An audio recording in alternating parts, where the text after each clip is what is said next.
Avec vous, Aurélie Herbemont, et votre invité ce soir dans ce studio, le député de Paris, porte-parole du groupe En Marche à l'Assemblée, Sylvain Maillard. Bonsoir Sylvain Maillard. Bonsoir. Une photo fait beaucoup parler cet après-midi, celle d'Emmanuel Macron à Angoulême, au Festival de la BD. Il pose avec le dessinateur Jules, qui lui a offert un t-shirt dénonçant les violences policières. Alors sur ce t-shirt, on peut lire LBD 2020 et voir un chat éborgné. Est-ce bienvenu de la part du chef de l'État ? Écoutez, il est à Angoulême. Angoulême, c'est le festival de la BD, c'est le lieu de l'impertinence. Il y a eu une discussion d'ailleurs avec plusieurs dessinateurs avant cette photo où très clairement il y a eu une discussion politique entre autres sur l'usage du LBD.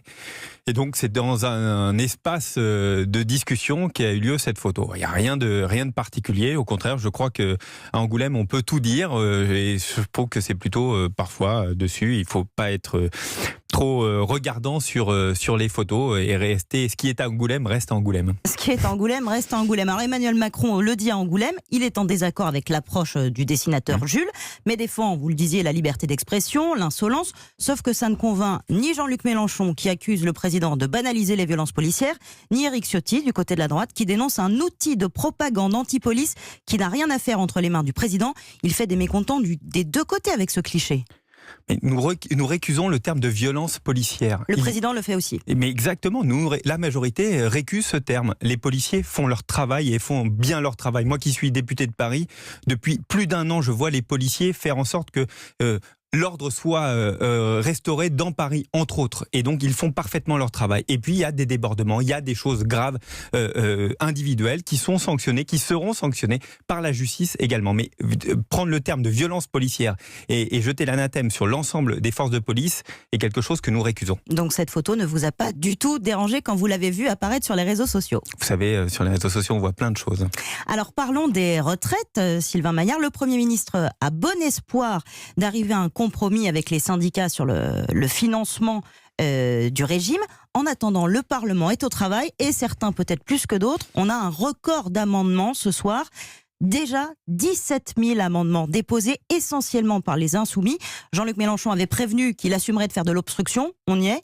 Il l'avait dit clairement, il voulait faire de l'obstruction. Il estime que finalement les parlementaires, parce qu'évidemment en déposant 17 000 amendements, ça empêche le travail du parlementaire, de travailler sur chacun des amendements, de regarder ce qui est bien, de porter des idées. L'idée c'est quoi ? C'est de faire obstruction et qu'avant la fin de la session, donc le 8 mars, juste avant les élections municipales, on ne puisse pas adopter le texte. On s'y attendait. Vous redoutez de ne pas tenir le timing justement ? Nous allons tout faire pour tenir le timing parce que je crois que les Français veulent que nous votions ce texte et puis c'est notre travail de pouvoir faire en sorte que ce texte soit voté dans de bonnes conditions conformément à l'engagement que nous avons pris avec les partenaires sociaux. Mais alors vous critiquez le fait qu'il dépose beaucoup d'amendements.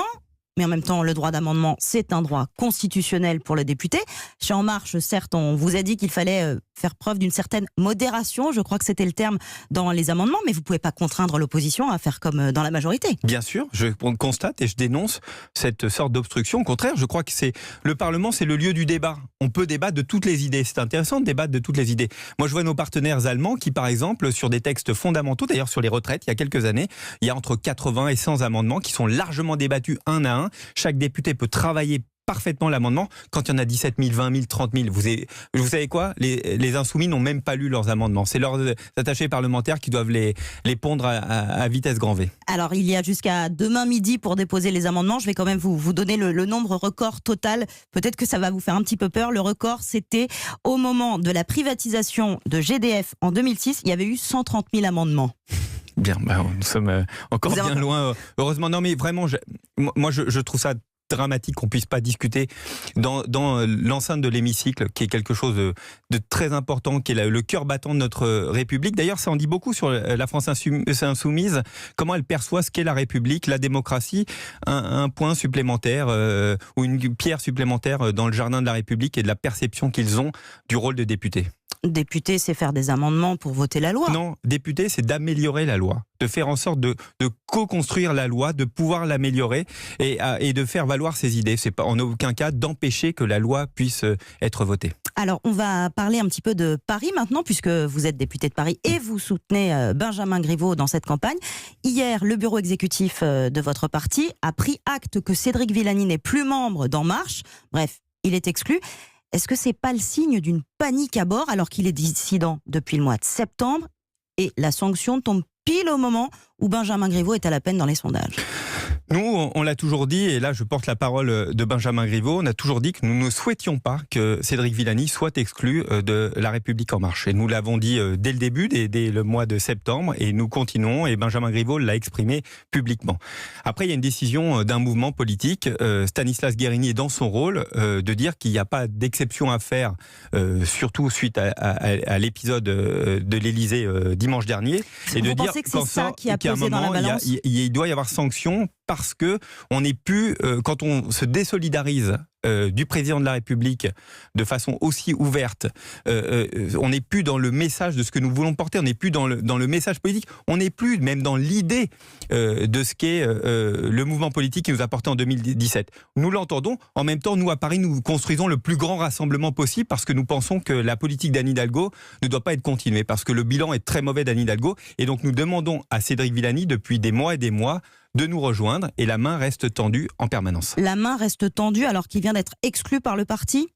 Oui, nous l'avons dit, et je vous le redis, et nous lui avons signifié. C'est pas un très bon signe quand même. Il y a des discussions régulières entre Cédric Villani et Benjamin Griveaux, et de dire, oui, la place de Cédric Villani est avec nous, il le sait, c'est à lui aussi de faire le chemin. Mais en l'excluant, ça donne pas forcément envie de se rapprocher de vous, en vue d'un second tour éventuellement. Je vous l'ai dit, il y a la logique de mouvement, la logique nationale et la logique parisienne.